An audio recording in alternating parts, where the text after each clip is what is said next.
Okay, just want to record this. Yes. Hey, Ken, Yeah.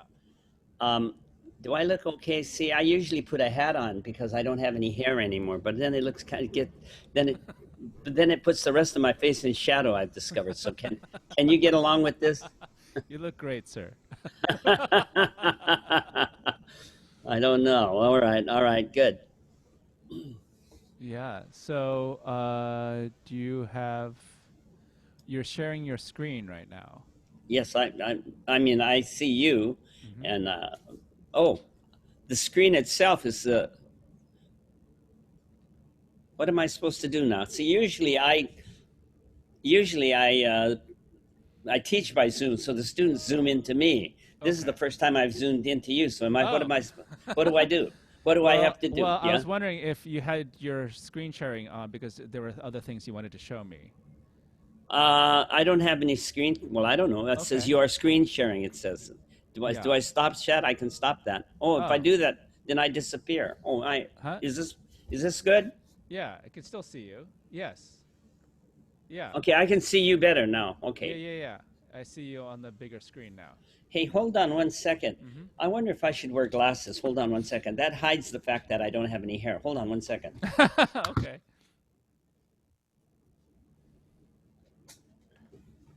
Yeah, the screen is up here. Not to worry. Okay.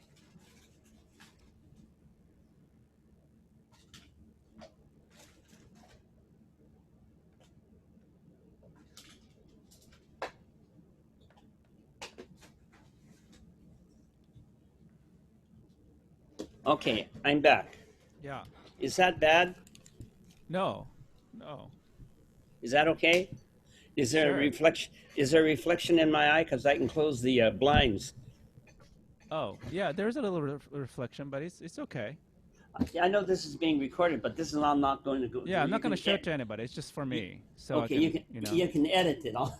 I'm not going to show it to anybody. Yeah. Okay. All right. It's just, informational and.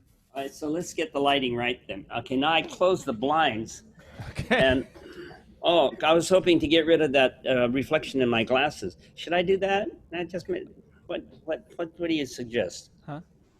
Either way, whatever you're comfortable with. Okay, We're you're not not gonna. gonna. I'm not Oh, gonna this. share this with anybody. It's Oh, the just. Zoom is not part of your application. It's just for information, right? Yeah, yeah. Oh, You well, know. gee, I didn't have to shave or anything then. Gosh, I've been up for 2 hours getting ready for this. I went to the. Oh. What the hell do I my manicure for? All right, Ken. Then let's just go forward. Let's. Huh? I'll take off my Yeah. Thanks. glasses. Yeah. Thanks for sending me those pictures. I have lots of pictures. I was just biding time. I had a half an hour before, and I started looking around. I have other pictures too, but some of those are interesting. Don't you think? It shows our Chihara jewelry how it was boarded up for the duration of the war. It shows Uh-huh. you one of the. Minidoka had 10,000 occupants, inmates, 10,000, and I don't know the exact number of blocks, but we lived in block 14, Yeah. and one of those pictures is of many of the people in block 14, and then the other picture Uh-huh. is interesting for my personal history because it was a picture of our um, Catholic mission. Yeah, Yeah. These pictures. this small one over on the This left, one. that one. Yeah. Okay. Okay. And the reason is that what's interesting is that you think that's a lot of people, but that's not. That's the number of Mm. Catholics, and that's the clergy behind us. Those are missionaries of the so-called the Maryknoll. It's called Maryknoll Mission. They were empowered by the Vatican to bring the faith to the Far East, to China and Japan. Okay. But of course, this was during the war, so the imperial forces were murdering them and Oh kicking them out of every. wow. So they escaped, and many of them came to America. And when they came to America, the Vatican, in their wisdom, said they may not teach. They cannot have. They can teach, but they cannot have parishes because that would compete with the parishes that were already here, like the Franciscans and the Jesuits and all this. Religion is very political. I don't know if you know that. Is this you? Is this you? Let me see. I'm in there, all right. Let me see if you can figure it out. My whole family's there except my daddy, who was in a prison. That's me. Yeah. God. Now the guy behind me, that's me. You are incredible. Now the person directly behind me. No laughter, please. Look No, at the no, man. no. The Yeah, man directly behind me is yeah. my eldest brother, Ted Theodore. Okay. He was chairman at Purdue University in mathematics program. And then just to his right, Uh-huh. just to his right, not to our right. Okay. That guy. That Hmm. is Charles Chihara. He just passed away about a month ago, by the way. But he was a professor at Berkeley. He was chairman of the philosophy department at Berkeley. What do you Oh think of that? wow. You used to tell me that you would come up and visit him That's right. He had a home about up in 10. Greek Yeah. Peak there, and I was there often. So Um, is this you then? No, those are my two brothers. That's Ted, the sailor suit guy is Theodore, Uh-huh. and Ted, and that's Charles, who became the professor at Berkeley. Okay. So you're not here. I'm nowhere. Okay. I'm And in then cyberspace, yeah. waiting my turn. Okay. Oh, was that other picture of your family in the camp? No, That before. That no, was that picture before. was taken when they just came from Japan, Okay. or maybe they couldn't. Wait a minute, the kids were born here, so they came in 1927, and I think that picture was taken in 1933. Okay. Does that make sense? Or 1930? Must wait a minute. It'd have to be 19 after 1933. It would have been like 1935, because I was born in 1930. It was just before I was born. Okay. And then tell me about this picture. This picture is block 14. That is our block. These are the people that lived. We didn't all fit in that one building, but Mm. but that building is used as a set. Those are the people in our block. I didn't count them, but however, and not everybody's there. There was a list later on that the people who are not. But anyway, basically, that's block 14. Okay. And it's going to be harder to find you here. I can find. You know what? I'm in here someplace down in this group, I think. Or yeah, it's someplace in there. One of these guys? It's hard Yeah. to tell, but yeah. I Okay. recognize I found my parents. I mean my mother, but I haven't. My mother's right in here someplace. So that means I would be near her, I guess. Mm. See, they're baseball. We did a lot of baseball. Okay. Oh. I have a few close-ups of me in Uh-huh. Minidoka. I didn't send any. I wasn't. This was not trying to. I wasn't trying to be complete. As I was getting ready for our Zoom meeting here, Yeah. I noticed a page of pictures came up, so I just found a few and then sent them to you right away. Well, okay. So we're hoping for grant support so that we could go there Mm-hmm. and then be there and film you there with some reminiscences. And Is what this are a yeah. is this because we're both composers and we're both performers? Is this a musical thing you're putting together? Is it a creation? Like Well, I want to have some fun so that we could commission you for like a short solo piece or something that we could also have performed there and be part of the oral history and documentation yeah, and but if we perform it there, there'll be mhm. nobody to watch it except wolves No, and well, we want to have put it on. We'll want to also film it, oh, I see. Okay, right? So we can put it online or put it in installations, okay, right? Yeah. And so we want to have your oral history, document okay, that, okay, and then have a piece that could for to commission you for a piece that could in which you can reflect on your memories okay, so forth, right? okay. What are some important things that you feel? Well, are some things that you feel would be important that you want people to know about your experiences? Hmm. Gosh, can you ask me a more general question, please, so that I can get completely befuddled? I have one thing to say Mm. that's important for me personally. Therefore, you may find it interesting as a starting point. Hmm. While we were there, we were there for, well, I was there for 3 years. Hmm. You might think life was pretty boring there, but it was not. For me, it was very exciting because, for one thing, I wasn't afraid, even though we were surrounded by barbed wire and there were guards and some of them were armed. Hmm. Although they didn't, it was not a hostile situation. They didn't like try to scare us or anything. Hmm. We knew that there were machine guns up there when we first came in because somebody said he saw them, but we never, we never. The fact of the matter is, in the 3 years I was there, I never had an encounter with a Hakujin. I never saw any of the guards or anything because I saw them at a distance, but they never ventured into the grounds as far as I know, and we never ventured out. So my whole 3 years, I was in a community of Asians, people that look like you and me, right? Yeah. Um, Everybody else was very scary to me, because we knew we were at war and we were very aware of the fact that we were at war and that we were the bad guys. Mm. Although I didn't feel like a bad guy because I was an American. I mean, I was speaking English with my other kids, But in our family, we spoke Japanese because my parents had just come and their English was always something out of Mm-hmm. Charlie Chan movie. Yeah. Okay, that's the background. Once a week on Saturdays, I recall, we would meet in one of those barracks that we're standing in front of. One of them was called the canteen, and that's Mm-hmm. where we had dinner or all our meals. Mm. But on Saturday evenings, we had uh, entertainment night. I forget, we had a name for it.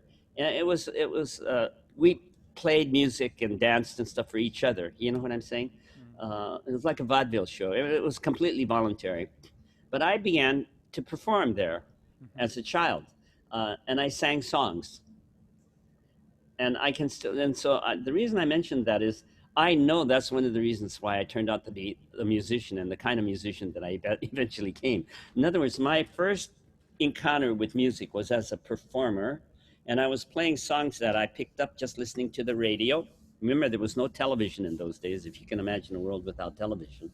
Um, and so the music of that period from 1941 until 1945 is deeply embedded in my Mm. consciousness, and it appears in almost everything that I compose ever since then. Mm. The harmonic, for example, I didn't hear any classical music until well after the war when I went to school, and Mm. the little music. And then even then, I didn't hear a lot of classical music, but I played popular music right from the very beginning, such that 5 years after the end of the Second World War, uh, as you know, the war ended in 1945. And for the next 5 years, we were back in white civilization. It was not pleasant for me at all. I kept saying to Mom, when can we go home? Meaning, can we go back to Minidoka? She was always horrified to hear me say that. But when we were in Minidoka, I felt safe because I was with family, except for without my dad. But everybody else was Japanese, right? Mm. um, Whatever anguish the elder people were going through, and we could sort of sense that there was very great tension within the camp. For me, as soon as we get into our little room there, because we were all in one room, I was safe. But when we went back to Seattle, and all of a sudden the Japanese were starting to disperse. We were originally in Chinatown in Seattle, but as soon as we got back to Seattle, everybody dispersed and assimilated. That's why, by the way, Ken, Mm-hmm. that's why no city in America has a Japantown. They all have Chinatowns, but no one. I know you're going to say San Francisco has a Japantown. It's a completely artificial place that was created by Mitsubishi and Sony and things.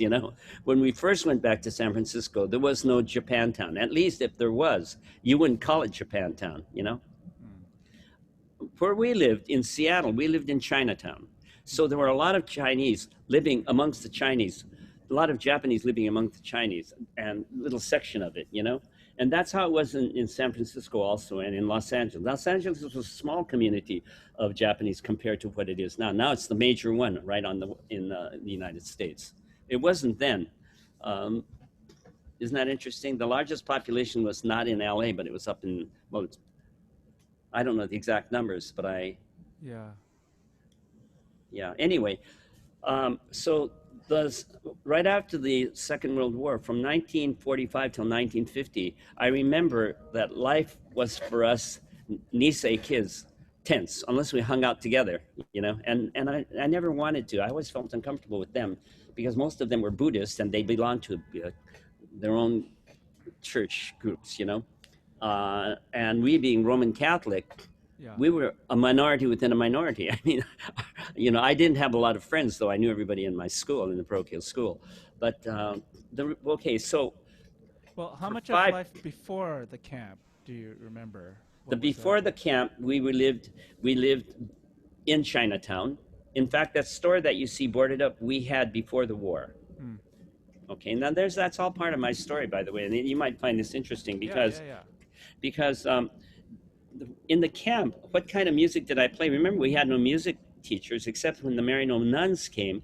They sort of nurtured me, but none of them was a music teacher, And if it was a music teacher, he certainly was not the kind of person we're going to find at UC Berkeley. We meet somebody like you, or me in Los Angeles.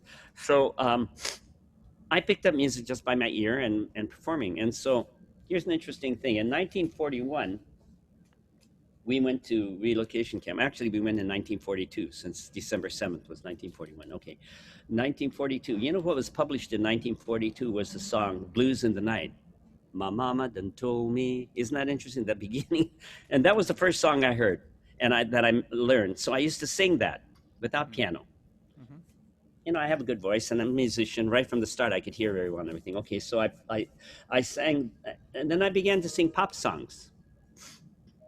And that was me. And I had a name. They made fun of I was so cute that somebody bought me a World War II cap, and my name was MacArthur, or Makasa. Makasa, that's Japanese, right? Now, you might think that's a stupid story, but just consider it. This is the Second World War. Makasa was the leader of the forces attacking Japan at that very moment, right? The other thing to remember about the relocation that people often don't talk about this. When we were arrested, when my father was arrested on the evening of December 7th, 1941, the evening of Pearl Harbor, the FBI came to our home. We did not live in Chinatown. That's where our jewelry store was. We were more prosperous than the others. We were able to move out to a nice area, all right? They knew exactly where we lived. And they came to our house that evening. Isn't that incredible? They knew where we lived. So they arrested my father and took him away. There was never any charges. There was never any habeas corpus or anything like that. Nobody was, certainly we did not have a lawyer. He just went away and we didn't know where. But here's the other thing. In 1942, when this incarceration began, and it was for the duration of the war. Do you know what that meant in 1942? The duration of the war could have been 20 years. Because as a matter of fact, in 1942, the Allies were losing everywhere.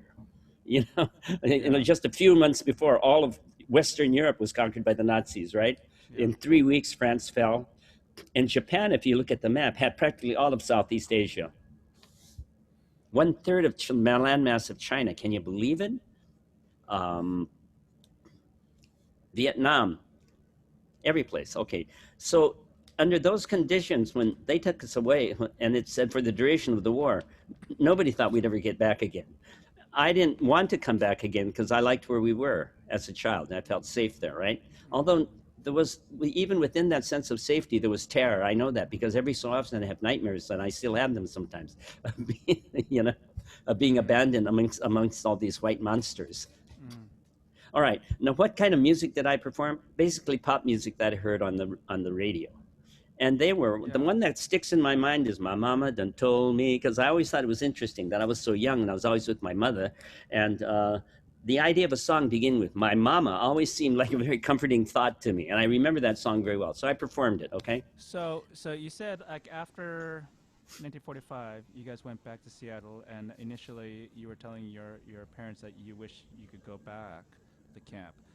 But what are your memories of life before internment?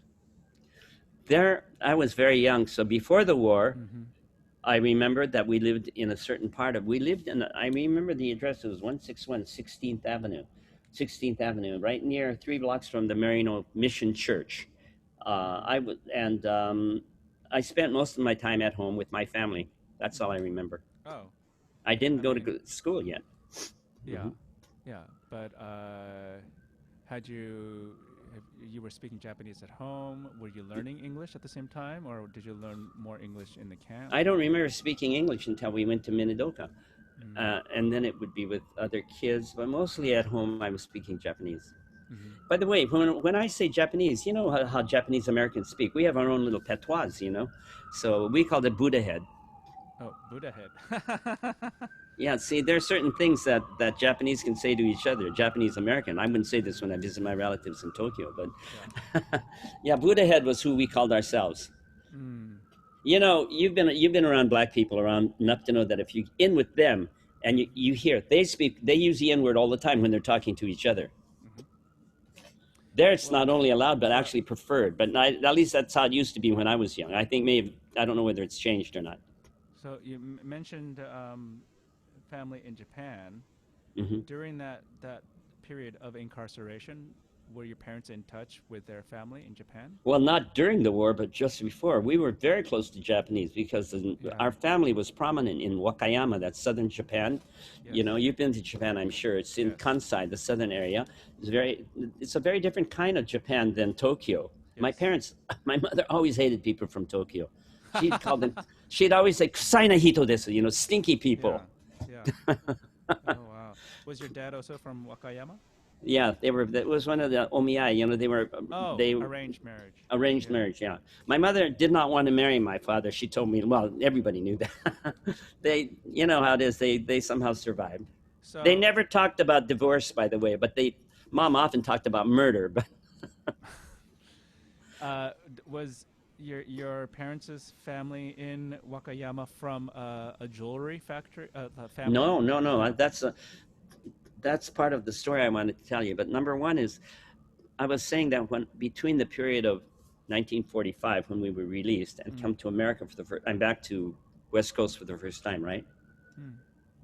The 5 years were difficult, but during that period, I turned to music a lot. Okay, Mm-hmm. such that in remember what happened in 1950. I think you weren't born yet, but in 1950, the Korean War began. Yes. All of a sudden, there was a brand new war, and all of a sudden, we Japanese became the good Asians overnight. You know, listen. I know what it is to be an immigrant, but not many people know what it is to be the enemy. It's very different, you know. Yeah. During those 5 years, I was still the enemy. People really hated us still. You know, there's a lot of Mm-hmm.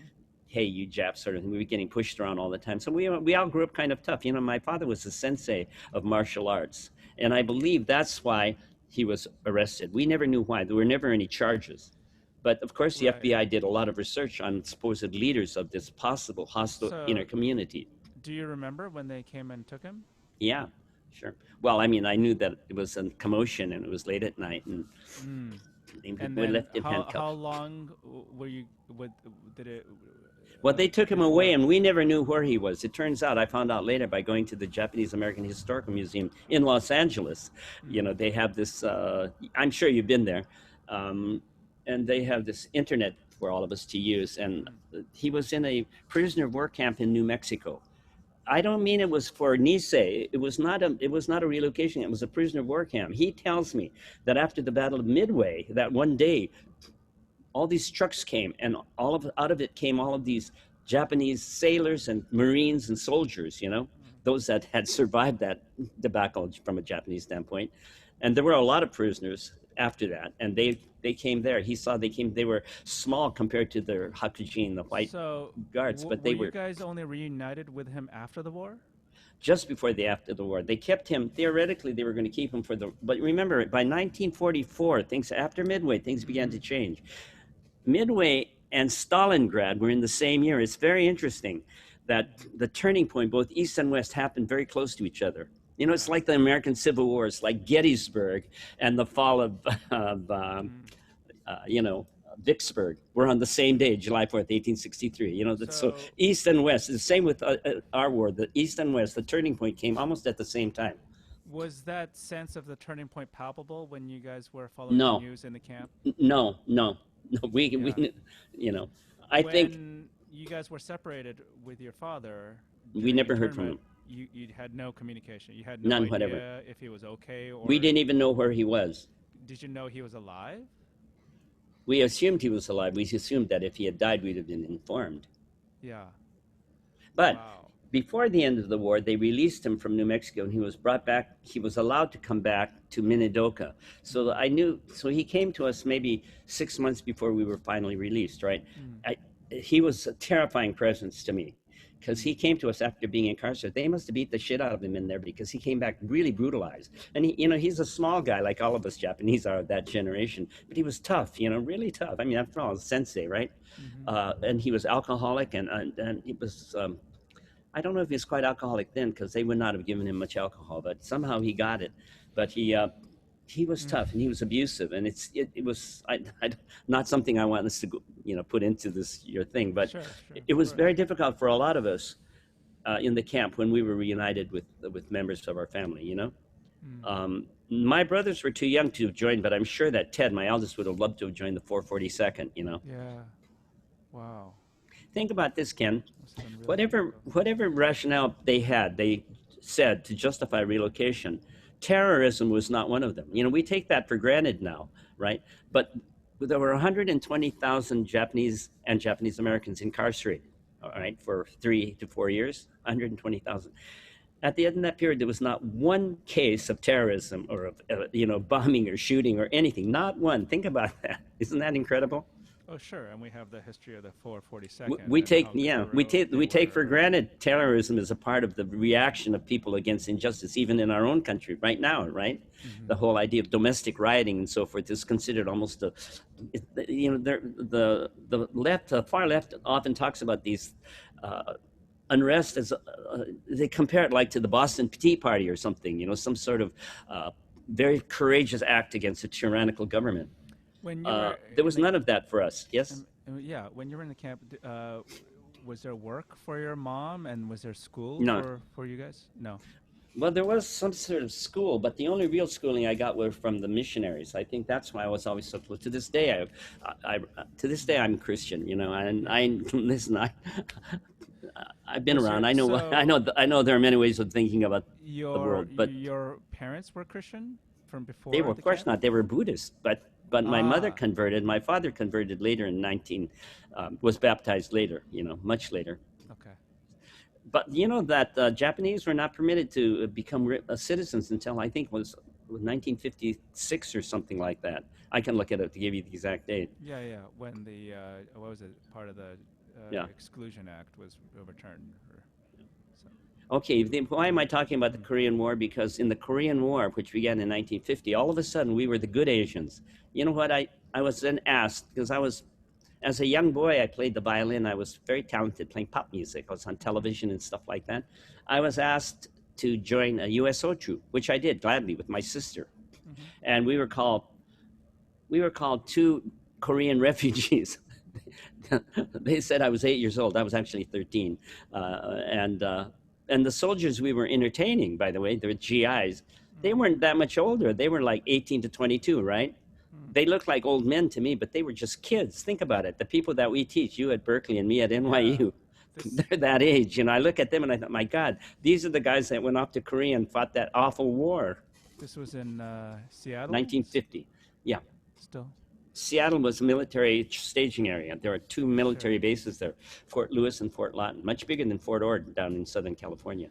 Fort Lewis and St. Luton. Then there's the Sandpoint Naval Base, Mm-hmm. Boeing aircraft carrier company Yeah. that built the B-29 and so forth. So it was a hotbed of military things. And so it was very important that they moved from their standpoint, their meaning the government, that if there was going to be a treacherous Mm-hmm. third world group in America, it would have been in Seattle. So your parents had a jewelry store before Yes. the war, Yeah. and then after the war, could they return to that, or did they have to rebuild that? Okay. It's this. You asked me if there's something I want to talk about. There are two things that are important to me about relocation.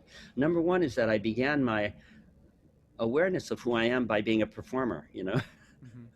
Corny performer. I mean, it was like something out of the Jack Benny show, and but I know that that's what animated me, and I know that's why I write the kind of music I do.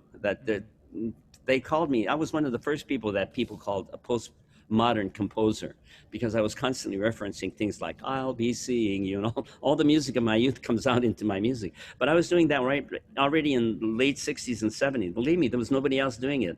George Crumb put some of that into one of his string quartets. That was all considered real wild. I thought, God, I've been doing that forever. But you see what I'm saying is that it had to do with my background, that I was never a classical musician, though that's what I think of myself as my role model might be Schubert, say, or Debussy or something like that. But the music that I grew up with was really Glenn Miller and Duke Ellington. Mm.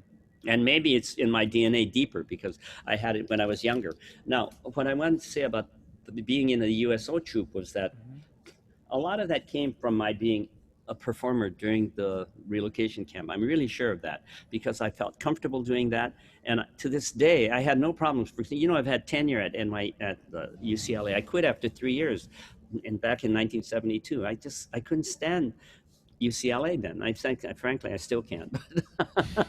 you But know, you went back there, I wanted to go to Berkeley, by the way. I mean, I said, huh? why don't they hire, when back then in 70, my brother was there, and I said, why don't they hire me?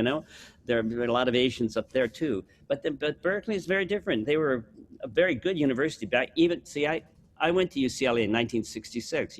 Berkeley was the university west of Harvard, right? you know, a major place. And I thought that's where I should go. I would have been comfortable there. It's a Well, blessing that I didn't go then, there because I would probably have stayed. but then you went to Cornell I after went you. to school at Cornell. Mhm. I've been invited to teach at, I've been invited to teach at a lot of places, but I knew I never really wanted to become a teacher. At one of the things I realized when I was going through graduate school was that I didn't really have like real, I didn't have teachers who had awareness Of course. of being a minority, you know. Of course, and not only that, but Yeah, first of all, you were at a great university. But what I know about you is something that predates that. You were at West Point. That yeah. tells me a hell of a lot about you and about what your experiences mean. But also, if you were at West Point, accepted there, spent a year there, or whatever, and then you go to like Harvard or someplace, no school could be intimidating to you if you went through West Point. You know what I'm saying? You've Well, already. I mean, yeah, the plebe year, the first year, there Mhm. is still the hardest year of my life, and it's been grounding, and sometimes I'm thankful that it happened early in my life because it does What? bring some perspective, you know. I mean, did the experience of internment, was that kind of grounding to you in other Of ways like course, that? yeah. My wife and I often talk about that. Is that Mm. there are certain things about relocation that I've always loved. I mean, what appreciated. At the time, it was. I know that I had nightmares because some of them still come back to me, and I'll tell you what some of them are sometimes. Because there's like a recurring image in my mind, and I can't. No amount of therapy or anything can get rid of some of these demons, that sort of inhabit there, right? But Mm. the thing about what happened when I left was that music helped me find a sense of who I was that already as an entertainer. And when I discovered classical music was when I went finally back to Seattle, and through the nuns they said you should join this youth symphony, and that was a big change. All of a sudden I was playing Dvorak, who was the first composer I met, and then Beethoven. Those were the first two. It's quite a change from a mama done told me kind of world. Well, part of I think my experience in devising a life plan that included going to West Point was to try to find resolve this tension in identity, trying to find acceptance and Hmm. prove that I was American because I didn't feel entirely American, you know. And Yeah. so when you're saying music helped you and being an entertainer, is that a similar thing about finding acceptance when you entertain people and then they love you back? Is that Of kind of course, and there's right? not a person, there's not an entertainer. I don't care how successful and all the rest, and how they talk. They all have that, and that's why in our world, that is to say, America, our entertainers are primarily the lowest strata of society. Right? You're either black, former slave, or a Jew, or or the Irish. People who are always looked down upon by the larger world from which they came when they came here. And there's something about a chip on your shoulder when you want to survive that way. Yeah. And yet, we're Japanese. When you went to Harvard, I'm sure you were a straight A student. I That mean, was, I worked really hard. I mean, actually, West Point is hard. Was harder to get into than Harvard, well, of right? course, it was You harder also to have to get be it. an athlete. I mean, Yeah, But then what was kind of naive and tragic for me was I was trying to prove that I was American, and I went to West Point where demographically I was much more a minority than Los Angeles. of course. Is that That's one of the. funny? That's one. Right? I went to a You were place. I not in. put myself in a situation naively. I had no mentors. You see, that's why Yeah. Hey, how Ken, I didn't have people who could guide me through these did you things. grow up in Santa Monica? I mean, because I know where you live now in Yeah. Santa Monica because we've had Yeah. Well, I grew up lunch. at Pacific Palisades, which is near Okay. there. Well, Hmm. listen. I lived in LA for a number of years, so I'm still kind of familiar with that whole area. Yeah. Listen, that place was. There are a lot of Asians there, and a lot of them were Japanese too. Yeah. Yeah. But So then, if you say that they were going to Harvard was different from that, that's what the oh, understatement of the all the year. East, right, of course, so I felt, yeah, displaced as an Asian American in LA, right? And then, going to the East Coast, I had no idea it'd be even more, disenfranchised, especially in the military. Yeah. Well, I can There's a lot imagine you. fewer I cannot Asian. believe you didn't encounter a great deal of racism there. I Oh, bet they there had also. was. Of course, there And was. were you? But you were there after the Korean War, obviously, right? But were you there during the Vietnam War? No, this is the 80s. 80s. Yeah, See, I late keep freaking. 80s. Yes. So, but even still, it's a very southern and kind of evangelical Christian culture, Hmm. and demographically, Asian Americans are supposed to be like 14% of the population in California. I Hmm. think in West Point in the military, I think we're less than 5%. If that, So and I'm people sure, didn't know. Yeah, and those people 5% are not Japanese, by the way. They're mostly Chinese, I'm sure. or lots of Filipino, Oh, okay, right? okay. Because they It's can get funny. I never citizen. considered them Asian, but of course they are. Well, I mean, sure. Well, Demographically, we consider Iranians they Asian. You know. they should be. Yeah, Asians is the biggest category, right? Yeah. Of all these. So, yeah, they used to have. I don't know if they still have it. Like Filipinos could sign up for the American Army, and it could be a roadmap towards citizenship. Hmm. So that's how that happens. But it was. Uh, yeah, I put myself in a place where I felt even more, alone You than. know, I never asked you, and maybe you've never asked yourself this. Why did you choose that? Clearly, I'm sure your mother didn't say, "I want you to go to West Point." I'm sure that was your decision. Oh yeah, well, I had a complicated childhood where I was born in New York. When I I was didn't know that. when I was 8 months old, we moved to Sendai, Hmm. and then we moved to Switzerland. And it was actually in Switzerland where I first started speaking English. But all my teachers were British, so initially when I was a kid, I had a British accent. And then we settled in California. And then by that time, in my neighborhood in Pacific Palisades, I didn't look like anybody, and it didn't sound like anybody. And all my life, I was told that I was supposed to be American, but it was the first time we were living in America, and I was just only beginning to learn what that meant. I still don't really completely know what it means. I'm still Well, trying to figure it you're out, the right? most you're the most unusual Buddha head I've ever met, by the I way. mean, And something else, Ken. hmm Listen, you should treasure having met me at this late stage in my life because I can give you a point of view on you that maybe you haven't thought about. hmm You were always on. Look at you said you felt out of place in Pacific Palisades. What the fuck? You were in Switzerland with British teachers. You should have felt really weird there. Come on, I you didn't look did, like I did, I've worked in sure. Switzerland. You don't look like any Swiss person I've met. You know. I know, but then even in Japan, I remember in preschool, I was Mhm. also somehow they found out that I was born in America, and then Of course, they know that. yeah, I was teased and beat up, and Uh-huh. even in Japan, so just kind of Even in in Japan, between. Yeah, so just kind of haven't in you between. discovered we're among the most racist people in the I world? know, so. Uh, right? So that Yeah. it further exasperated my idea of like, who am I? What am I supposed to be? And Yeah. then naively, when I was in my teens, I thought that I could prove to try to resolve that issue of identity by putting on a uniform. And now I know, no matter what you've accomplished, if you look a certain way, people will still come up to you and say, "Hey, fuck you, Chinese. Go back home to where you I know belong." it. Isn't that Right? crazy?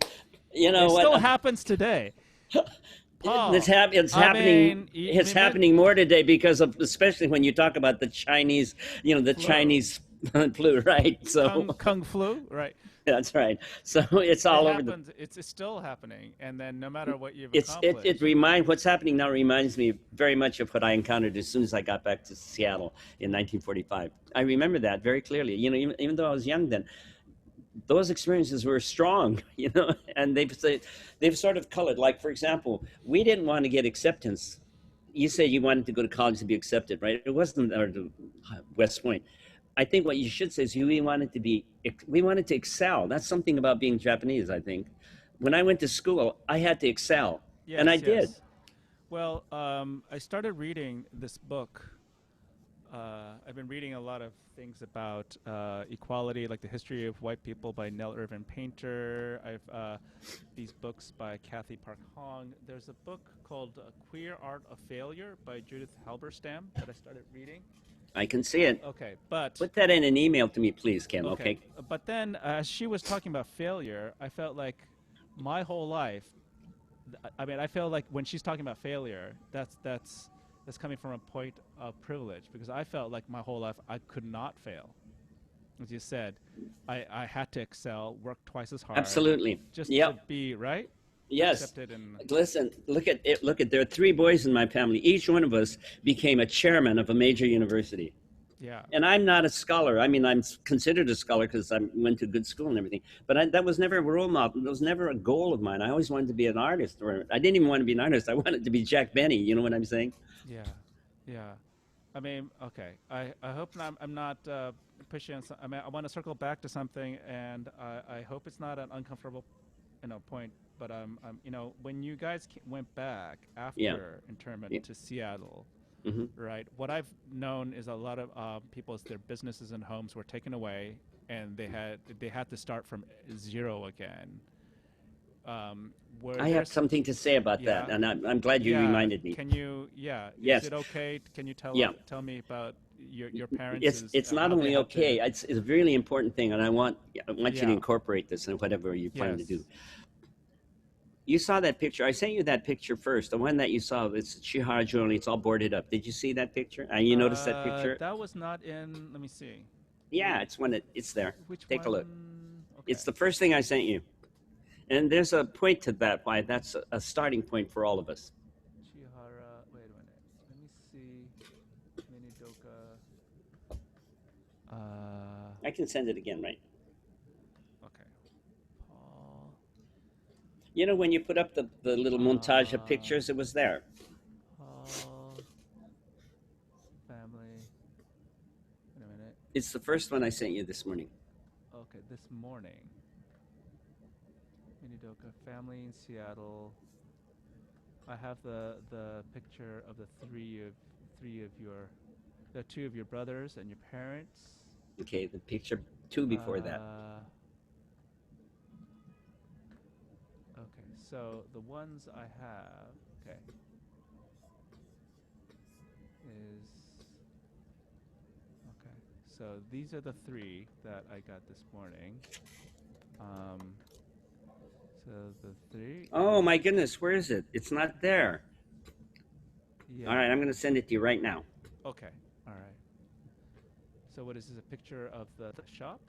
Oh yeah, this is very Number- important in part of our story. Okay, hold Okay. on. All right. Cool. Thank you. Okay. Ooh. I don't know. Maybe we should do this about you. I think your story is more interesting than mine. I'd love for you to. You should make a movie about your year at the West Point. You know, I mean, your period there. Were you an athlete when you were there? Well, I ran track in high school. Uh huh. Yeah, I also ski. Are you good? Are you fast? I used to be. Yeah. I was never fast.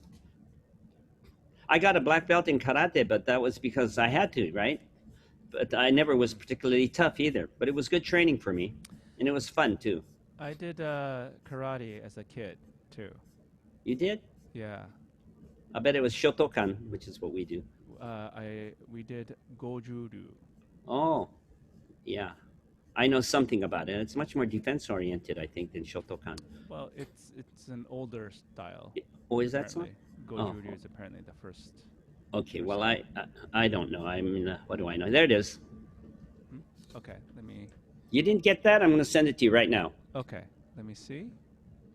Can you see the picture? It was very tiny there. Let me see. Still waiting for the email.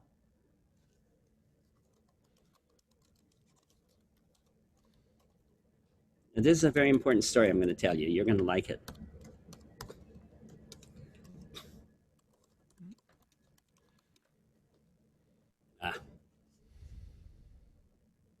This photo was not taken by any of us. We got it secondhand. The picture appeared in the Seattle Times during the war. That's 1943. This picture. Ah, Mm, still waiting. Hasn't email's kind of slow, I guess. have you seen the picture? Can you see the picture on the screen? On the our television Zoom screen? Okay. Oh, can you share screen? Oh, you can't see it. I see. Okay. All right. I just sent it to you. It should come. It Ah, should. I see it. I see it. I got it. I got it. Yeah, Chihara jewelry and sported up.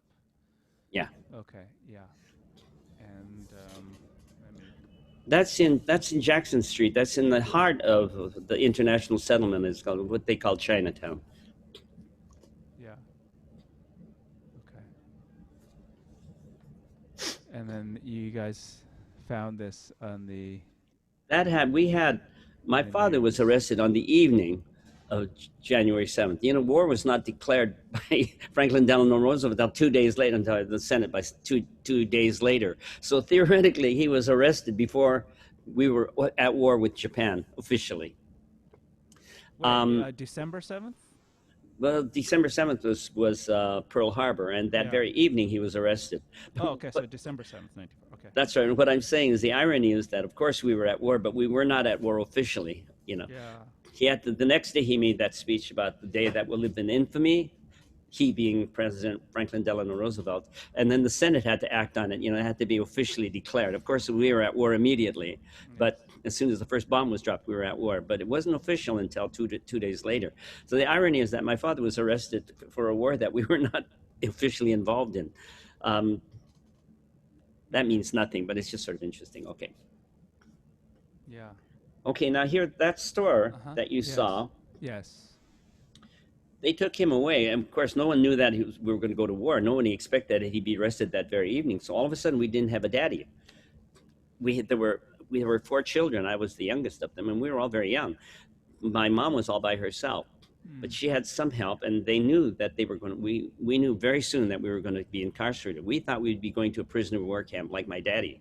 There Mm. were no such things as relocation camps then, although there were Indian reservations, and I'm quite sure Minidoka was an Indian reservation. I've never seen that officially confirmed, but Minidoka is definitely an Indian name. It's the Mm. same etymology as Minnesota and Minnehaha. You know, it's definitely an Indian. In Mm. fact, I know what the name is. I found out, right. It's an Indian name, and my guess is that it was a reservation. Mm. Okay, but so when we went to that camp, we had to sell everything or have it stolen or close up the store. Well, we chose to have, with the help of the owners of that building, the owners of the building, we paid rent to them. We didn't own that building or that, Mm. property. It was boarded up with our friends, and we just left everything there. We couldn't sell everything. We couldn't have a fire sale, so to speak. We Mm. just boarded it up. Okay. Um, we had to lose our house. We didn't own a house, so everything was rental. We were not a wealthy family then. We were just barely struggling as a jewelry store. But here's the interesting thing. During the period of the war, no one knew how long the war was going to be. But towards the end of the war, Japanese were still not permitted officially to return to the West Coast. It was still considered a military zone. Mm. That's why when the war was over, we went to Spokane, which is in eastern Washington. Mhm. But my mother and I, by plan with my father was working as a janitor in the Davenport Hotel, which is kind of a Skid Row hotel in Spokane. Mm. But my mom and I got on a train and went back to Seattle to see if we could find anything in that jewelry store, whether it Mm. was because it wasn't ours. All right. Mhm. And that was part of that odyssey was one of the scariest moments of my life. We got on a train. Not a single Asian was on that train. They were all Hakujin. Mhm. And of course, by then, the war was still going on, but it was very, the Germans had already lost, the Italians had been knocked out, of course. So it Mm. was but it was still, we were still the enemy.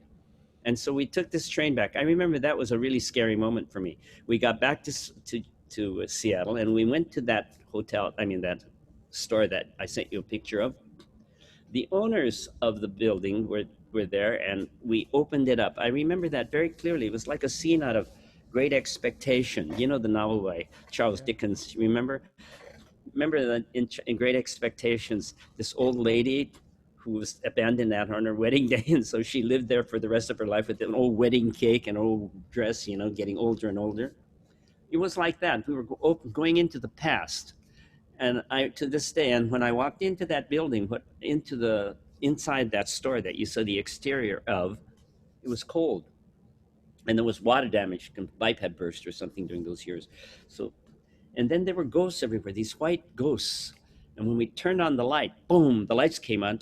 They were not ghosts at all. They were white sheets that were thrown over display cases. They had to leave in such a hurry that they just sort of threw things together. They put stuff in the safe and they threw sheets over whatever else was there. And that's what I saw. When we pulled the sheets down, things began to sparkle because lights were on. Now, you know what they were? They were pre-war jewelries. We had diamonds and pearls, not a lot, but significant amount, you know. We didn't own them. Well, we did own them. They were our merchandise. But there were other things like, for example, American, everything was American in those days, right? There was no plastics and there were no imported products, certainly not from Japan or China. So we have our Bulova watches and Longines watches. These are American products. Schaefer pens, Parker pens, Zenith radios, Harman Kardon radios, Westinghouse, all of these names, all forgotten now. I think my students wouldn't recognize any of these products, but we had them, okay? You couldn't get any of them during duration of the war. Everything was rationed, and all the materials to build them were sent to the war industry, you know? Like Ford didn't build any cars from 1933 until the end of the war. They built tanks, you know, things like that. What we had was a gold mine. That amount of stuff that we had in our safe and on these display cases were things that nobody else had. And what's interesting is that our landlords, they owned that property. They could have taken them. What could we do? We couldn't sue them. We couldn't claim them, right? Nobody would have. They didn't go in. They didn't go in at all. That's why the water damage was there. No, they didn't go in, but also they didn't steal anything, you know? Yeah. And they didn't know how. You know what else, Ken? I'm really proud of this. Those people were not Japanese because all the Japanese were with us in camp. Those people were Jews. Think about that. Isn't that ironic? Because nobody knew about the Holocaust then. You know, the Jews didn't know about the Holocaust then. Don't you find that? I get teary-eyed when I think about that. That this family, they kind of saved our lives because after the war, you know, you were saying that we all had to start over again. We had to start over again, except we didn't, because we had all of this pre-war. These things actually gave us a very, very good life, and it allowed my parents to send all of us to private schools. Well, parochial schools, you know. And that's why I grew up sort of a minority in a minority. But I was always very proud of the fact that we survived it that way, you know. So those two things are kind of the heritage of growing up in a relocation camp. Number one is that I sort of discovered that I like to entertain and I love music. I remember the music of that period. I remember the movies of that period that we saw in camps, and I remember the movie scores of them. I haven't seen them on television since then, but I remember them. And once in a while, I catch up with an old movie, and I hear it in the same key. I hear everything as if I was a child. That goes back to relocation. And then the other thing is becoming a performer, and the fact that, okay, so my background as a Japanese American, and by the way, how many people do you know who survived the relocation camp experience is a musician? Look at, there were 120,000 people incarcerated, right? When I was in Hollywood, and I was in Hollywood for a long time, for 45 years, you know, in the studios, 45 years, 1975 to 2015. During that period, I don't remember another Asian being part of the studios. There were several who were music editors and things, but composers, name another Asian composer in Hollywood. I don't mean just Japanese, because there are very few Japanese in America now relative to other Asian groups. Name a Chinese composer or a Vietnamese or a Filipino even. You don't. I'm it. Not in Hollywood. Yeah. Not in Hollywood. That's right. And then think about that. You know, and all we do is talk about inclusivity now. We changed the Academy Award rules, and they never talk about the Asians, and the Asians never protest. You know, there is no Yellow Lives Matter or anything like that. You know, this is not the project that we're talking about. But I want you to know something about my observations. I mean, I was shocked. Sometime last year, I found out that Canadians also had relocation. Relocation of Japanese Canadians. Yeah. I only found out about it last year. I felt like, wow, they kept this such a secret. And And Yeah. evidently that was very bad. I've heard some stories where there was violence that went on in those camps. That we had some violence in Manzanar, and we had some internal violence, meaning within Japanese families in Mm. Minidoka. But we did not have a revolt, an armed rebellion or something like that. Mm. Of course, there were no men there. They were, you know. Oh, really? Well, I mean, like my father, a lot of the men were taken away. Oh, okay. So that was part of the thing that the men of, okay, adult men were kept in different camps. Yeah, but they could not have taken that many away to prisoner of war camp. But there were a lot of people, men who were not there, and then the younger ones, a lot of them went off The to the war. 442nd. Yeah. Yeah. So Um, among the things you said, what do I remember? I remember how important music was to me. I remember also that I was very grateful to the Roman Catholic nuns and priests that came. It was not a religious thing with me. It was more like the fact that these people were not frightening to me. I mean, they didn't look like other Hakujins because of the garments that they wore. When you wear a nun's thing and a collar, you don't see them like the guards around us and so forth. did they have instruments? No, no, none. They didn't bring instruments. Oh, okay. Did other? The only instruments that I saw in Minidoka were Japanese. I saw shamisen and things Mm, like that. A lot of people played, Asian instruments there. mm, And they had the bonodori, and they had dance classes. I remember seeing girls that doing yeah. dance classes and stuff like that. Yeah. Among the kids, we listened to a lot of. I remember jitterbugging. I mean, I didn't jitterbug. I used to watch my brothers and his girlfriends and stuff on, dancing around. The Glenn Miller and Benny Goodman and the Dorsey brothers. I grew up with that, that sound. It's still a part of my DNA. I know. You're one of the most positive people I know, and then when you talk about this experience, you're highlighting so much of the positive aspects of how it felt safe and how you were introduced to your performative Hmm. opportunities and how that was transforming for you. But then you also said that sometimes you still continue to have nightmares and Oh there's these yeah, demons. but I can see why. Yeah, what? um, Yeah, can you unpack? there was Would the you? biggest nightmare that I had. There was a train that came, was single line, a single track came into Minidoka, came in and out. All right, and there was a train station. Oddly enough, that was a place of terror for me, and to this day, I see that image. The But train. in a way, we rode that train to get out of there, but we rode that train to come in Hmm. from Puyallup, where we was our staging area.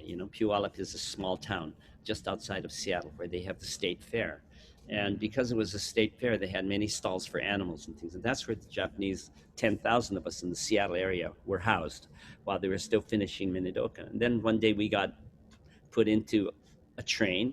No, Mm. we went by buses, a number of buses. That's right. We took the train out. But anyway, what frightened me about the train was that it made that sound, whoo, whoo, with a whistle, Mm. and it was this frightening sound, and it was like this machine that came in and out. And I had a nightmare of trying to cross that and getting stuck in it. I had a pair of boots that were given to me, and it was the pride of my life. It made me look like a cowboy.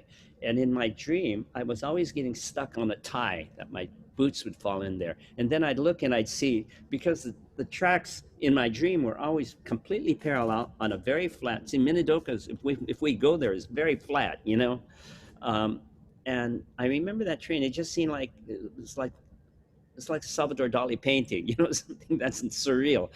That image always frightened me. And then at the very end of that train track, I could see the smoke and a train coming towards me, going to run me over. I've had that dream. It was a recurring nightmare for a long time, even Mm. after we left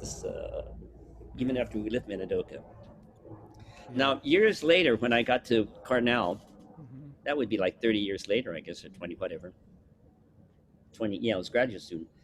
I drove there from Seattle, and looking at the map, I thought, my goodness, Minidoka's on. I wasn't my plan to go there. If you Mm. look at a map of Seattle, it's almost a straight line from Seattle to Ithaca, New York. Mm. It's not why I chose it, but here I'm driving there, and we're going by this, and suddenly a friend of mine was driving with me from the University of Washington. He was not Mm. Japanese, but he was just going for the fun of it. And so we went by, and it said there's Twin Falls and other Idaho places, and Coeur d'Alene was in another area, a beautiful part of where we were was not a beautiful part of Idaho. It was part of the Inland Empire. And anyway, so we took a detour. I said, "Look at Bill, we got to go there." And when I went there, there was nothing there. Everything had was gone. There was no marker or anything. I mean, there was a sign that said Minidoka, but Mm-hmm. there were no barracks. It was not a museum place or anything like that back then. We're talking 1960. All Mm-hmm. right, Mm-hmm. 60. So that's 25 years after the war. 50, no, 15 years after the war. Does that make Mm-hmm. sense? Yeah, 15 years after the war. But there was a railroad track, and it was exactly like the dream that I had for 15 years. That it was very desolate.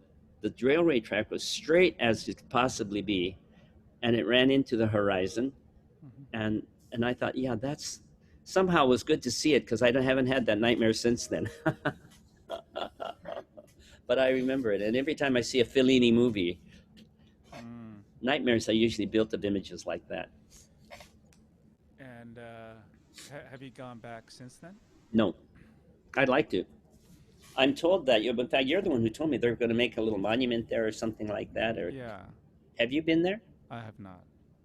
I have not been there. Yeah. Wow. It sounds like they've built some, you know, things there so that there's A lot of the fear came from the older people. I spent a lot of time with older generations because being the youngest, I was hanging around my mom all the time. Mm-hmm. That's why I speak Japanese better than other members of my family. I was with her Mm-hmm. generation, whereas they were with theirs. And they were often crying, or there was a great deal of emotional turmoil in that Mm. generation. Mm-hmm. Uh, and I think that a lot of that embedded fear in me. Mm. Because the kind of fears that I occasionally encounter are irrational, but I know they go back to that fountainhead of experiences. Yeah. Yeah.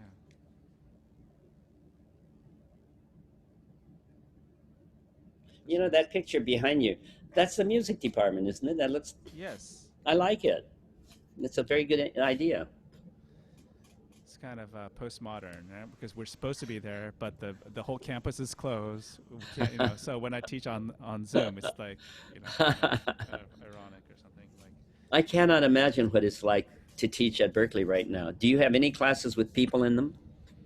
uh, we don't have any live classes now. It's all online. Okay. Yeah, I couldn't even get into my office. I had to when we migrated to being online in the middle of March. Campus was closed. I couldn't get into my office, and that's when I decided to come down to LA so I could also, look after my mom. Good for you. How But is she? we didn't Yeah. know how long, we would go, if we could go back towards the end of the semester or something. So in the middle of the summer, I got special permission from the chair, the dean, to be able to go back to my office and pick up some scores and other things, so Yeah. we could continue working better. Yeah. You know. Yeah. Do you You still have have a your good. place in? Do you still have your place in LA? No, no, no, You sold it? no. We never owned it. We were always in different places. We always had good places. Yeah. But I ended up, of all places, in the valley. I never thought I'd want it in the valley. But when I Oh. went back to see, I left California really basically in 1975, came back to New York. I was in the studios all that time, but believe it or not, I was commuting between New York and LA for about 40 years. Oh wow. I did a TV show called China Beach about the Vietnam War. Yeah, I That remember. was on ABC every Wednesday night. I scored it on. It's funny. I always scored it on Wednesday, the Hmm. next week's show, and then that evening I would take a flight, the red eye, back to New York. I did that for 4 years, every week. Hmm. And then all the while I was working in Hollywood, everybody thought I was a Hollywood person because I had a home in West LA, Hmm. but I was living here on 86th Street. Hmm. All this time Wow. I've been a New Yorker, even though I paid taxes to New York all that time. But of course, we had a home first in Santa Monica, uh, and then I was in Tarzana for a little while because I got a job. My last job was in the studios, was at Walt Disney Studios for Miyazaki. When they decided to bring over Miyazaki movies and release them in the West, when Miyazaki agreed to that, I was hired to update the music for Western audiences. So for the last 4 years of my Mm. Hollywood career, I lived in Tarzana, which is in the valley, and allowed me to get to Disney easily. Then I left that when I was hired. The last few years in California, UCLA came back to me, even though I had retired from them many, many years before, and they asked if I would set up a film music program, which I did. And so I I was remember. very successful. In the last 10 years, I was chairman of a department that I founded. I know. That's when you invited me to come and give a talk. That's right. It says it was so much You fun. have you have a very good reputation among people who are, I'm going to put it nicely, somewhat forward looking, but everybody knows who you are. Oh. I have a question, and please let me know if it's too personal or uncomfortable. But we d- Almost nothing makes me uncomfortable, Ken. well, I you talked about your demons and how the fountainhead of these experiences you picked up empathically from the people of your mom's generation and stuff, and that you had these recurring nightmares and stuff. Like, was this trauma?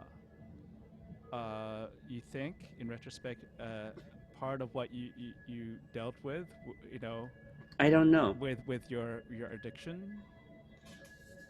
I don't know the answer to that, Ken. You know what? I've had during the years when I was really wild, and particularly when I was getting arrested for using drugs and stuff. I had a lot of therapy at one time or other. Mm. But we never talked about that. We never went back No. of all things. It seems to me that they should have gone further back. They talk about all the stuff I was doing in New York City, and they should have talked about what happened when I was 5 years old, to 9. That does. Right. Mm.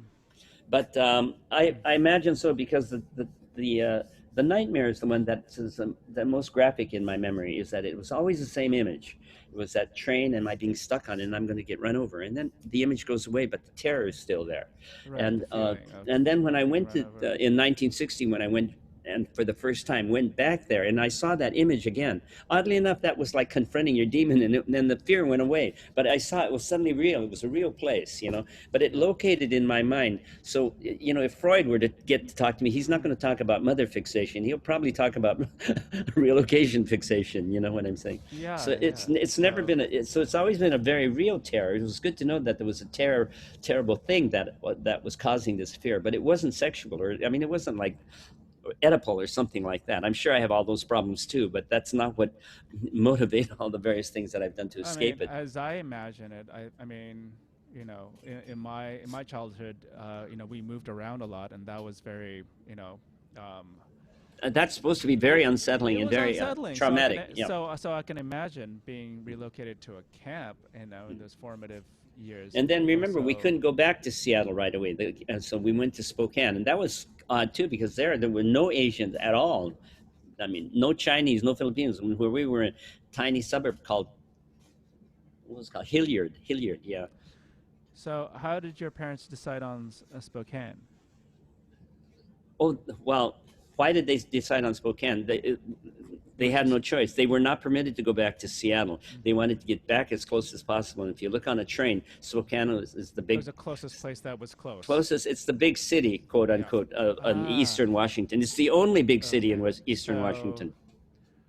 Right, and then so they must have been okay. I They think must they have been just took a planning it train. too. I get So the feeling they just got off the train and they went to the Skid Row and they found this place called the Clem Hotel, and that became my home for the next year. okay, Their home for the next 3 years, but Mom and I stayed there for a year and then came back to Seattle. okay. So your mom and you went to Seattle first, Yes, and then you stayed. primarily it Right. wasn't so much that I was going. They were sending Mom back. They To couldn't check up send on the Dad back store. because Dad was. The government was certainly watching him. He was a prisoner of war after all. But Right. Mom just getting an Asian woman getting on the train. No one's going to feel threatened by that and say theoretically we were not permitted to go back. Nobody was enforcing that rule by then. The war Right. was Right. almost Right. over by then. I Yeah. remember the day the war ended. By the way, I remember all the kissing and all the running madness and all. So, but anyway, so Mom and I went back, Hmm. and the reason I went back was because they felt that it was no place for me to stay in Spokane, in the tough Hmm. area of town and everything.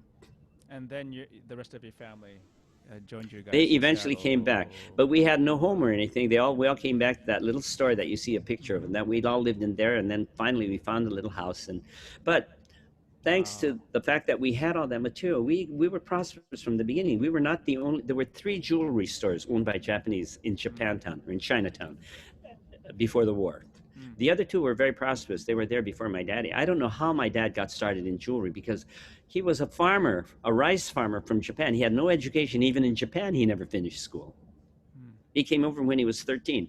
You know, I don't know how he got to be there's something about, the Jewish word ganef, a thief, the sort of person who survives by his wits. Mm, That's my daddy.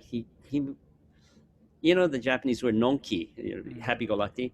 My mom always said he's nonki, whereas she was kichomen. And she said, you're just like daddy. She said, you take after him. And he really sort of doted on me because somehow he saw that I was following him around. Mm. And I'm grateful for that because in the world that we've chosen, music, for heaven's sake, you got to be nonki. You can't take things too seriously. There's rejection and envy everywhere. The more Right. successful you are, the more enemies you'll make. You know that as well as I do. And we need to be adaptable. Yeah. That's one of the, I feel, you know, yeah. Do you ever go back to Harvard? Yeah. Do they I went back. are they proud of you that because you're not exactly Leon Kirchner or Earl Kim? It's completely different now. Is it? There's hardly anybody who remembers me. There's some people in the staff, I see them and yeah, but it's all, rotated over into a different culture. It just really, Yeah. the same Yeah. building is there, but it feels really different. Hmm. Hmm. Yeah. I mean, have you gone back to like Cornell recently? I haven't been back there for about 5 years, but I used to go back regularly. Okay. See, my mentors were Donald Grout, the great musicologist, Mm, and a man named William Austin, who was very, very. He was also president of the American Musicological Society. He wrote the book 20th Century Music mm, for Norton, and I was his TA as well as Grout, so I was very close to musicologists. I had a good education at Cornell, and I didn't study music there. I had studied with Nadia Boulanger and then at the Hochschule in Berlin, and I never wanted to go to the university to study. Remember, there was nobody like you around, anywhere. and there was nobody like you. but see, in my case, I always wanted to get into show Mm, business. That's where I started. To mm-hmm, me, it was not that people. When I first started to do movies I did Death Race 2000 in 1975. There was a little article in the Los Angeles Times. They're saying Chihara goes Hollywood, and you know they thought that was terrible because before that I was the composer in residence with Neville Marion and the LA Chamber Orchestra, and I was Zubin Mehta's new music advisor. And Monday Evening Concerts, one of the four music areas. I was very, very established in terms of highbrow music, you yeah. know. And I had never done a movie, and they had no idea what my background was. That I was basically, a musical bum. And so when I went back to movies, I felt great. I felt I was going home.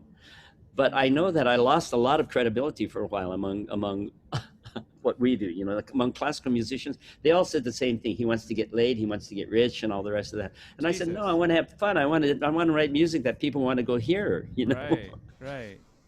I So think you said like Roger Corman sent a message asking you for a recommendation of a that's a true grad student, story. but Absolutely, then you yeah. sent yourself.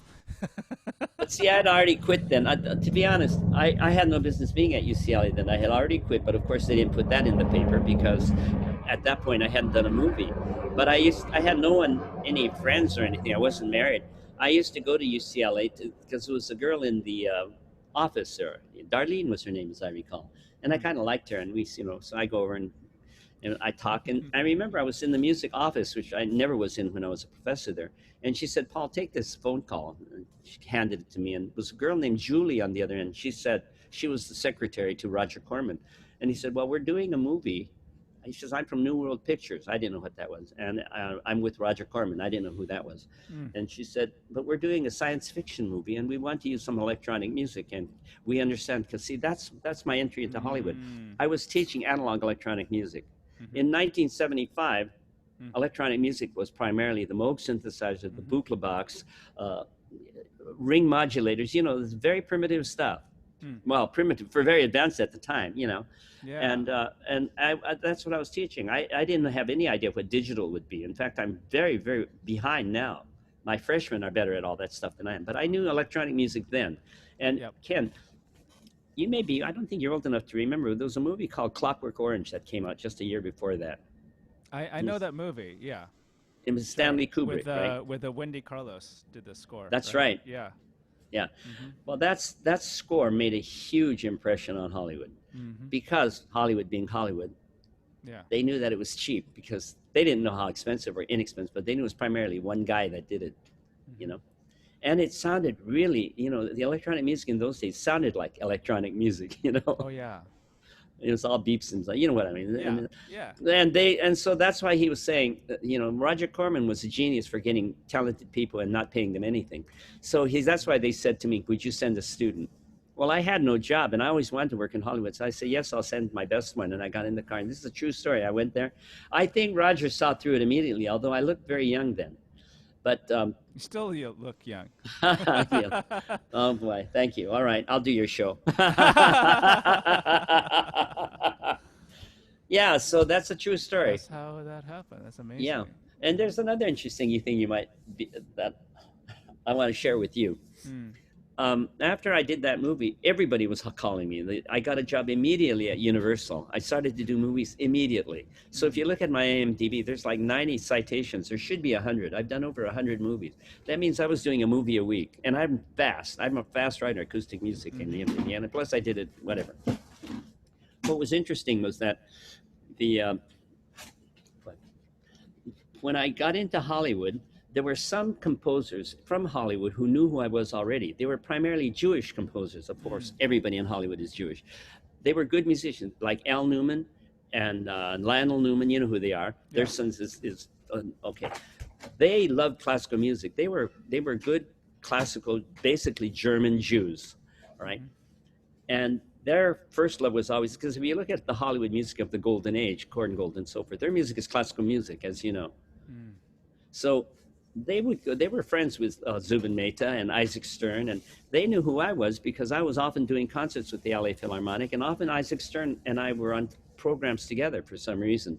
And I remember one time Jack Benny came backstage to see Isaac, of course, and then he came up to me instead, and he went like this, "Mr. Chihara," and I'm starting to laugh. As soon as he says that, it's already funny. And he said to me, "Where?" And his eyes are not looking at me. He's like talking to the audience, you know. And there were a lot of people, of course, milling about listening to this. And he'd say, "Where do you get your thoughts?" He'd say. I couldn't answer him. It was so funny the way he said it, you know. What I'm telling you is that I was already kind of known in the musical community, you know, like Mhm. Yeah. Nico Muhi or something. You know, there's certain people they're young and they're sort of the hot latest thing. I was the hot latest thing in LA Philharmonic. Well, when I turned to Hollywood, as they said, one of the people that immediately invited me to work with in his studio was Lionel Newman. Mm. He knew me as classical music. Al Newman knew me. I was friends with those people, and they were among my models in Hollywood. Lionel Newman, I became one of his composers at Fox. After Universal, I was at Fox. I did a lot of movies for him. Um, It was like being in a music department, which the chairman just assigns movies to you, not the producers. He'd just say, "Come on, I've got a movie of the week for you," or something like that. Mm. But, and the other person working with him was, believe it or not, John Williams. He was called John T. Williams, and he was primarily a arranger for jazz music. You know, Mm. his early recordings are wonderful arrangements of the jazz standards. He's a very good musician. He went to UCLA and then to Juilliard. He studied with Rosina Levine and so forth. But anyway, Lionel Newman liked me a lot, and he had a nickname for everybody. And it was a joke in Hollywood that you had to have a Lionel Newman name. For example, Jerry Goldsmith was called Gorgeous, and that's what everybody called him because he was in the old days. He had long hair and he was very handsome and all the rest. Right? Years later, I had done a movie of the week for a man named uh, anyway West, Richard West. Yeah, I did a series for him, but I never met him. He just never came out of his office to meet with me. I didn't know why. Years later, I met with him at coffee or something, and he said, "You know, Paul, we didn't know you were an Asian." We meaning the producers. And and I said, "Really?" And he said, "Yeah. Well, Lionel said your name was Chihuahua, so my name Oh, among jeez. the producers was Chihuahua." So they now listen. You can't discriminate against the Chicano in the studios because somebody will come and burn your house down. You know. Oh, jeez. so so Lionel, though, and everybody knows this story, by the way. Um, I become good friends with the entire Newman family on both sides, both Lionel and Else, like Randy and David and Thomas. They're all wonderful musicians, and even Maria. Right? Well, so that nickname that he gave me, Chihuahua, actually saved me from a career of doing geisha movies and uh, Second World War movies. Mm. So that's why I say I said there's no Asian in Hollywood in the music business except me. I don't count because they didn't know I was Asian. Wow. Don't you think that's a true story I'm telling you? All my stories are true. Well, how? Okay. Mm. Yes. I feel like you're the only like role model I have. You know. don't take me So as a what role model. about I should. well, I what should. about you? I mean, so there weren't any role models, Hmm. right? I mean, how Yeah. did you feel about that? How did you I was so kind of delighted to be in. I was so delighted to have a job writing music, not mm, teaching harmony at Westwood. mm, It was like salvation. You can look at. I was now 35 years old, and for me, life was beginning all over again. mm, I've had like two or three beginnings, leaving Minidoka, mm, getting into classical music, mhm. working with the LA Philharmonic. I've just been very Right, lucky. right. Okay, so tell me about how you got into, you told me about how you were listening to pop music at the time and you were performing. But how did you get into classical music? And how did you get into composition? Well, I started to write very soon, Mm, probably like you. I didn't even know I was writing. I was just playing music that I made up. Everything I wrote when I was young, by the way, I wrote down a few things when I was like 10 years old. They all sound like the New World Symphony. When I first became a member of the Youth Symphony in Seattle, I was a mm, pretty good violinist. mhm, Eventually became concertmaster. I played the Mendelssohn Concerto and things like that mm, as a mhm, kid. mhm, But I remember the first piece that I ever played, classical music, in the orchestra was Dvorak's Fourth Symphony, the G major, which is maybe the most beautiful symphony written by anybody. And then, of course, the New World Symphony. So I was really taken that this to me was music. It was dramatic. It had a beginning, a middle, and the end. It had climaxes that were loud. It's my kind of mm, music. mhm, It was like war movie music to me. mm, mhm, That's how I fell in love with that music. I learned about Beethoven and Brahms, and Debussy really changed my head when I encountered Impressionism. By then, I was much older and I could appreciate the subtleties of his harmony, right? mm, mhm, But that's how I got into classical music, and because I was a good kid violinist. I mean, I couldn't compete at Juilliard or anything like that. But in Seattle in those days, I was mm, I was on television and stuff. But then remember the Korean War came, and I mm, started playing this USO troupe. That changed me. The combination of the youth symphony mm, and the USO troupe in which I was entertaining soldiers. It didn't have to be good. I just had to be there because that meant so much to the soldiers. mm, I think that had a lot to do with it. But in any case, when I graduated from Cornell, this was in 1965 now, I I had a Fulbright to go to Germany, but I had a whole summer off, so I had a little Volkswagen and I drove to Tanglewood. I thought maybe I could get in, to study because I had a summer off. mhm, Well, of course, you just don't go to Tanglewood. I didn't know that, but I got there, and the session was about to begin the next day. And I went to the gate, and they said, "Are you kidding? We closed everything 6 months ago." But they said, "We have a brand new program. Go down the hill there. If you've been to Tanglewood, you can go down the hill towards Lake Mackinac. There's a barn there." And they said, "They're auditioning for a brand new program called Demonstration Singers." I mm, said, "What's that?" And he said, "Well, it's for people who can sight sing and sing uh, with the orchestra and, in a chorus or chamber group." mm, So I went, and audition was Leonard Bernstein. Well, they asked, everybody was singing. There was a singing audition. I'm not a singer. I mean, there were people there were from Juilliard and stuff. They were, me. They're saying, "What are you going to sing?" I am going to sing Vesta La Juba by, things like that. Everybody, that's what they were saying.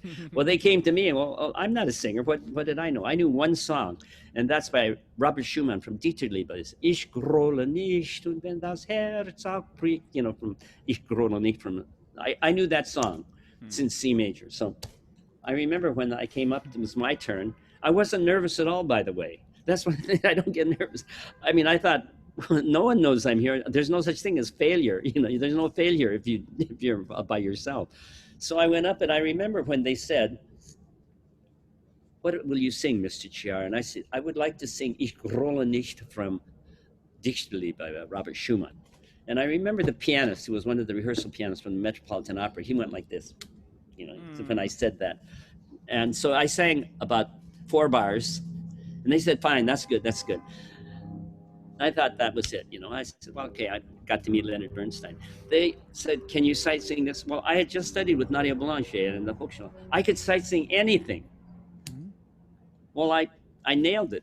So they gave me a scholarship. And you know what? I performed with this little group of people. This is a brand new program. It doesn't exist anymore. Mm-hmm.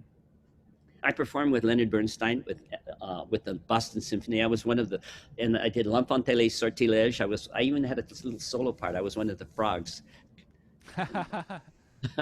And I mean, this was not a student thing. I was performing with the big boys, the Boston Symphonies. Yeah. But when I was there, I met the new head of composition. Aaron Copland was theoretically the head, but he was getting very old by then. And I knew him already from Nadia Boulanger days. The new head was Gunther Schuller. Mm. He wasn't officially yet, he was just there, but he became the head the next year. Gunther immediately took me as a student, and then I came back a couple of times later as fellowship student, and became part of the faculty. It all became by luck. I just walked into it. Well, all of that helped me when I went to Los Angeles, because immediately, as soon as I got to LA, I was asked to become one of the members of the, Lawrence Martin asked me to become one of the members of the Monday evening concerts with Leonard Stein, good people. Yeah. And Zubin Mehta had heard of me because I was, and things are different now, but in those days, if you're successful, you had to be successful at tango. That was like the entry into the, like Seiji Ozawa was there and people like that, Zubin Mehta. And right away, I was picked up by the LA Philharmonic. And so my career took off almost immediately. So I've been very lucky. But all of those things of my background, I realize now as an old man looking back that relocation and the USO troop and stuff sort of gave me the opportunity. I was never afraid to take a risk, for example, to try for something, however bizarre it may seem. I didn't realize you had gone to study with Boulanger before that. Yeah. Yeah. In fact, I'm sure that's why I got a doctorate at Cornell in composition. I almost did nothing in composition because I had been a linguistics major. I got my master's in that, but they wanted me there. So I was a graduate student for the doctorate for 1 year. Then was it during Cornell that you went to work with Boulanger, or after? But in the middle. See, I went there as a graduate student in linguistics, and I got my master's in a year, and I was teaching as a TA, and Boulanger came to America to conduct the Boston Symphony and the New York Philharmonic. It was a big deal. Roy Harris and Aaron Copland, when everybody was, even Bernstein, they were all talking about her and all the rest. And she made a tour of the Ivy League schools, Harvard, of course, Princeton, Columbia. She came to Cornell. Well, Cornell had no music department except for musicologists, but they had me. So I had a lesson with her. I remember the music department was frantic. They said, "We have to show her our best students," So they grabbed me from the English department, and I showed her my violin sonata. Because I was still playing, I mean, no school, I would not know. Harvard would never have accepted me then. I didn't have any of the right credentials. But Boulanger, in her wisdom, she looked at this, and I remember what she said to me. So the first thing she said was, we're at the keyboard together, right? She taps the keyboard. She always used to do that. She tapped the keyboard and she says, "Whoops." She said, "Are you there? Did I cut us off?" Hello? Okay. Yeah. Can you see me now? Hear me? Yeah. Okay. I shouldn't touch the keyboard. Fine. I remember what Boulanger said to me. She tapped the keyboard. Whenever she was going to say something very important, that's what she did. It was a habit of hers. I don't think she even realized it. She said, "You must come to Paris and study with me. I will give you a scholarship." God, those of us who are insecure because we're Japanese and have a desire to excel, as soon as she said that, I knew God was talking to me. I said yes. I don't think I ever said yes in my life to anybody over anything. I said yes, like I was talking to my major, like you would at West Point. And I went to Paris, and I won the Lily Boulanger Award. And then I became successful. I had a performance at Carnegie Hall. And Cornell Music Department, they immediately said, "Come back and we'll," so I was also offered Juilliard at that time from, what's his name? Vincent Persichetti. But I thought I liked Cornell. And I knew that getting a doctorate would be. I remember my brothers who are about teachers now at the university. They were saying it's a good thing to have, and what did I know? So, so I did it. Yeah. I had the degree, so I got the degree with almost no. But I mean, it's not that I didn't deserve it. They were not going to ask me to do counterpoint or something. They knew that I could do that. Yeah, yeah. Sure. Wow. Yeah. I'll tell you something though, Ken. I think your story is more interesting than mine. Maybe we can. No, we're not comparing, and everybody has a different, thing. And um, hearing I your don't know story is another important composer who's put in to me. put in time at West Point, No. who got into West Point. Um, as I was telling you, I have no, role models except for you. So hearing your story is important for me. Hmm. So thank you. Well, Yeah. thank you. Okay. Wow, that's a You know I think something? yeah. Th- Our backgrounds may seem different, but they're not so much. There are many things in common. Like, for example, the fact that you were peripatetic as a young person. That Yes. you really had no. It doesn't sound like you had strong roots in anywhere. I don't know how your time. And I'm sure you love Switzerland and all, but you were not there long enough. Your family are not Swiss. It is. You know.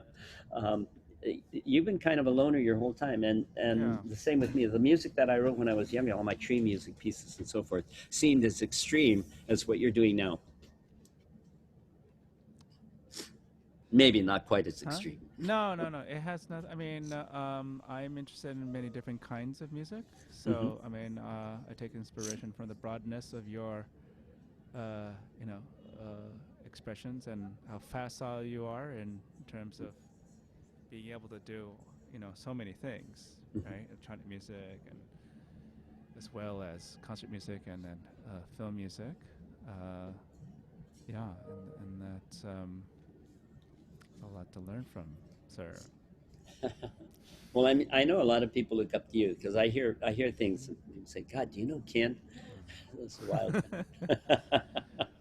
Mm. um, so have you guys been? Yeah, how's it been over there? And have you guys been pretty much sheltering in place, or I heard New Yes. York was opening up a little bit. No, yeah, well, yeah, But well, actually, it's always been open. We've always been disobedient here, but not me. I'm an old man. I sit in I don't mind this isolation. I've been getting more commissions here mm, than before, all classical, like the Horzowski Trio. These are good groups. yeah, They do performances at Carnegie. I'm really pleased to be back in. I work with Orpheus Chamber Orchestra, so I've kind of gone full circle. I'm doing concert music again. I okay, miss Hollywood. I mm, miss Hollywood, but yeah, I'll somehow find a way back in. yeah, of course, of course.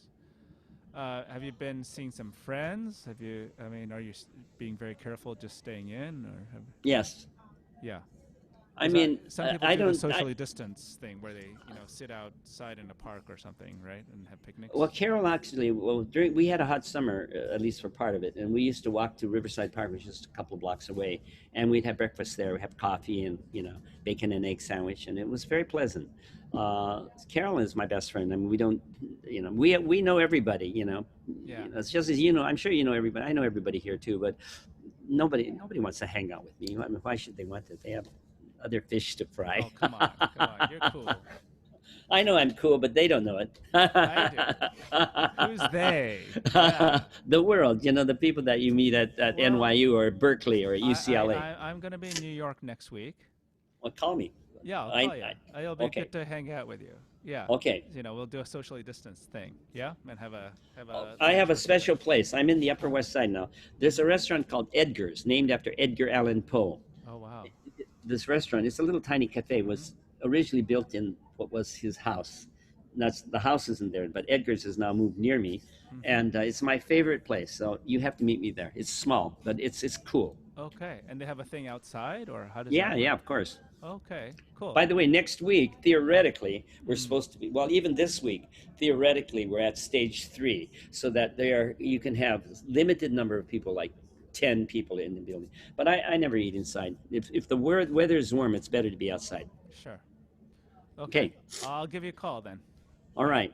Yeah. Thanks so much. That's it. All I'll right. let you know about the next steps and everything. Yeah, I'll Okay, work and on I'm it. sending you some stuff. Okay. Okay, thanks. Thank you. Bye. Bye.